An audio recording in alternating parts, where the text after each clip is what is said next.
Welcome everyone to the Made by Hand shop. I'm Bobby Sharp, and as you can see, I have purchased a DeWalt Thickness Planer, and we're going to do an unboxing and a first impressions right now. Well, first let me say that I purchased this at the time of this recording. This unit was $449 from the big orange box store, and you'll notice right here it says Team Lift. It's 85 pounds and it's heavy. It's heavy. So this is the DeWalt DW734, and I'm going to get a knife and we're going to open this box up.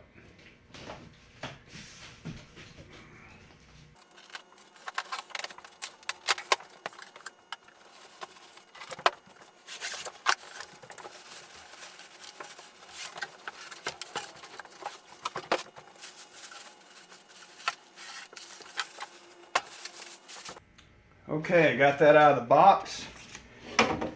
It doesn't appear to have any damage. The box looked really good.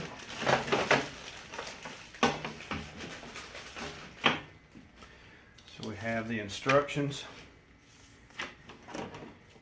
This is probably the dust port, I would assume.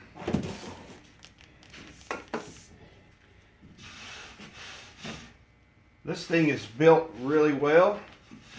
It has some bumpers here for the outfeed table to rest against. It does not have any on the back.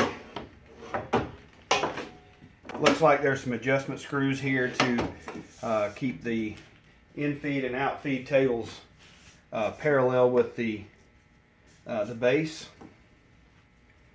One thing I will note that you can see the blades up in here, and it's not plugged in, by the way.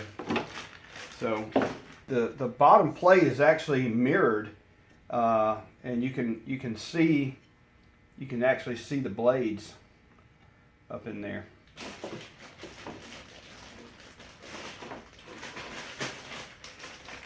All right, the adjustment knob for raising and lowering the head. It looks like we're going to have to put that on. That was attached to the power cord in the back. Let's open this box. I'm pretty sure this is the dust chute.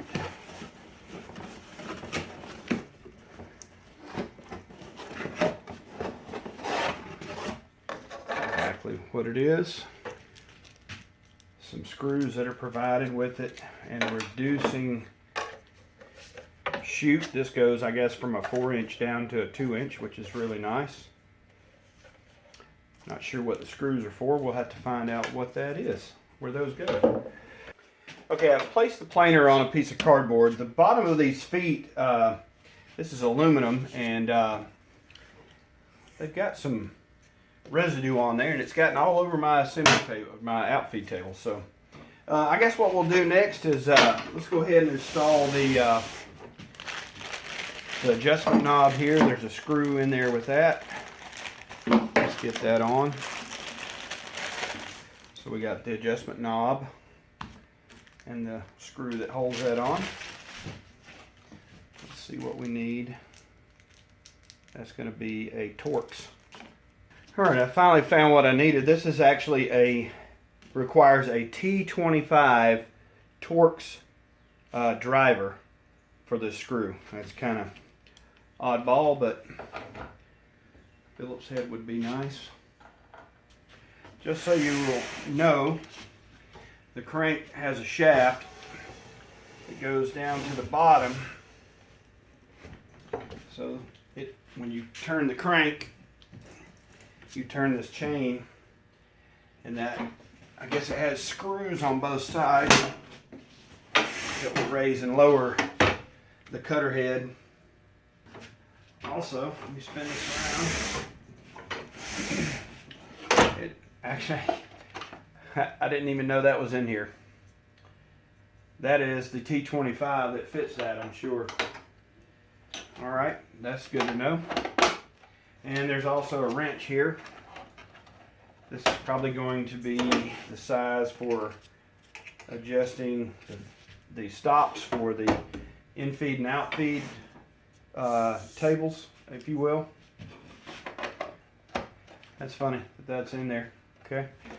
It has a pretty beefy drop cord, or the power cord, excuse me.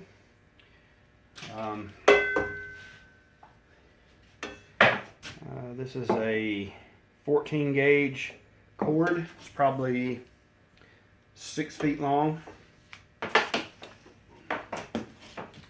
The dust chute goes right here, and there are 3 Phillips head screws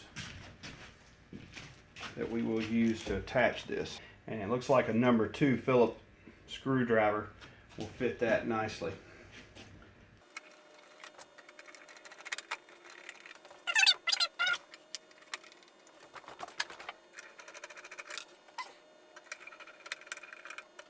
One of the things you'll notice once you have the dust port in place, the outfeed table, if you will not close.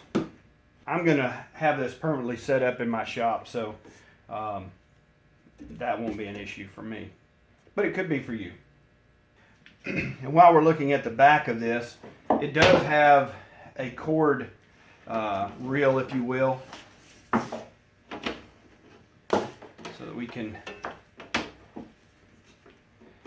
but as usual, I don't know why they do that. You would think these manufacturers would think about the length of the cord and how you're going to store it, and at least make this another foot longer. That's just me. Guess you could do that with it. So, if you look back around the front, it does have these handles on the sides that you could use to pick it up, but literally this thing is, it's heavy. It's heavy. It has a locking bar so that once you make your adjustment, you can lock this and the cutter head will not move. So if you're going to make some adjustments to the cutter depth, then you need to loosen that and then make your adjustment. And then lock that back before you run something through it. Also, while we're here looking at the face, of course we have the on-off switch, and then there is a overload that is located on the cutter head as well. I'm sure if something got bound up in there, it would overload and then trip this thermal breaker. Probably have to let that cool off and it'll reset in a few minutes after you clear the jam. And again, looking at the front, there are guides here on the side to make sure that the board does not, I guess, run off to the side. It would hit these guides and make sure it stays underneath the cutter head and not off to the side. That could probably cause a problem. All right, there is a, I guess you would call this a depth gauge or some sort of reference, I'll say at this point because I'm not sure.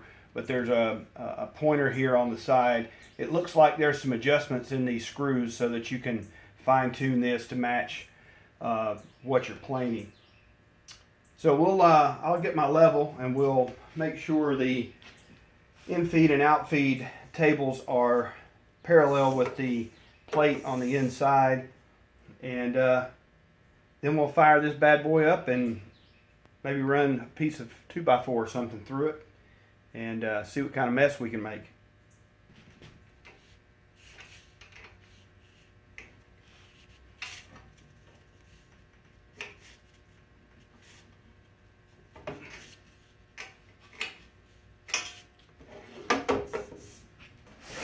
One last check.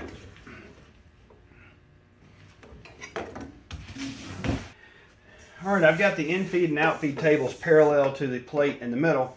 And let's go back to this T25 nut driver, if you will. This is also used, the instructions say that this is used to loosen the bolts that hold in the cutters, and they're reversible. So when you wear one side out, maybe you get a nick in all 3 of them on one side, you can flip them around. And they also sell replacement blades for this unit. The replacement blades are a DW734 That's a 12.5 inch disposable reversible planer knives. And it also has a mobile stand that DeWalt makes, and that is a DW7350. And last note about this nut driver, if you will, there's magnets on the back side so that I guess you could place that somewhere. I'm not sure. In the mounting position on the back, there's no metal for it to actually connect to. It's just a plastic support that actually is friction fit to hold that in place. All right, hopefully you can see this standard depth stop inside. There is no stop there, so if you were going to go lower than 1/4 of an inch, I'm sure that you would need to be in this setting. So that's the 0. Let's go the other direction. That's the 1/4 inch stop. It's a set stop.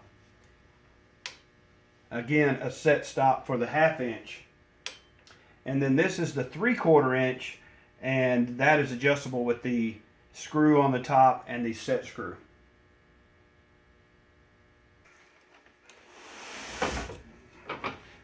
Well, looking at this unit, these sides are plastic. There are some beefy poles inside that these bolts go into that hold the unit together. I'm sure this is just to cover, you know, the space on the outside. So, all right, so this is a 120 volt, 15 amp motor. It spins at 10,000 RPM. It has a feed rate of 26 feet per minute. The maximum planing height is 6 inches. The minimum planing height is 1/8 of an inch. The planing width is a maximum of 12.5 inches.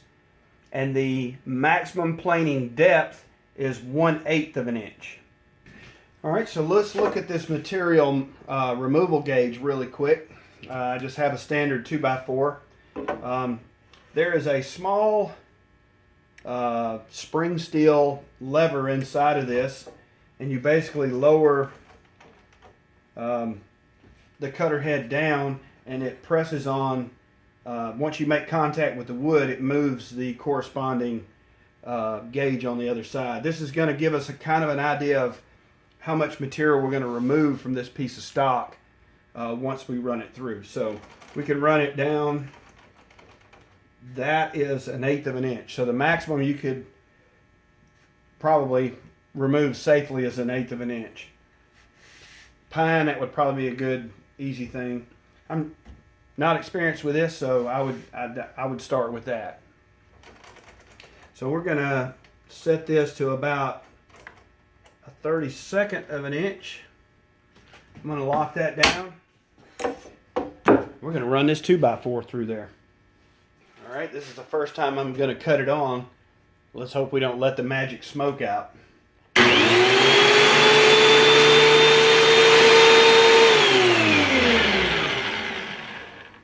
It's pretty loud with no ear protection.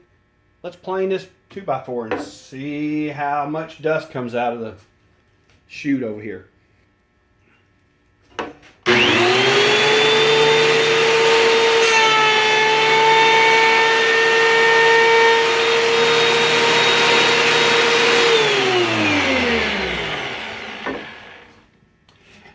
Quite a bit. I'm going to have to hook the vacuum up to that.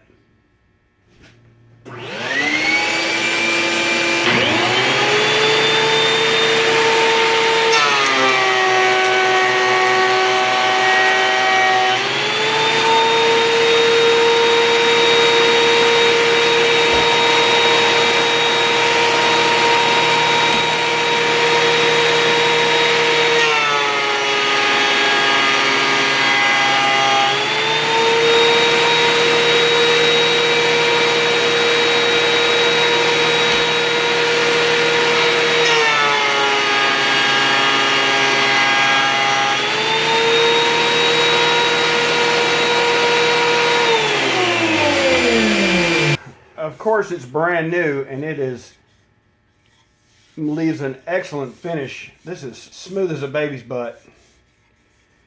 I do feel a little bit of snipe right here. You're going to have that, obviously, when it pops in and out of the rollers.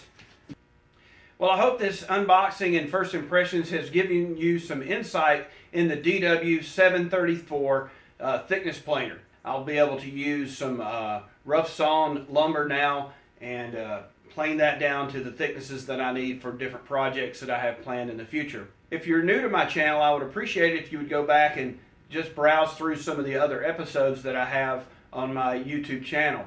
Also, I would like for you to consider subscribing. I'd love to have you on board as one of our team members here at Bobby Sharp's Made by Hand Shop. Well, that's going to do it for this episode.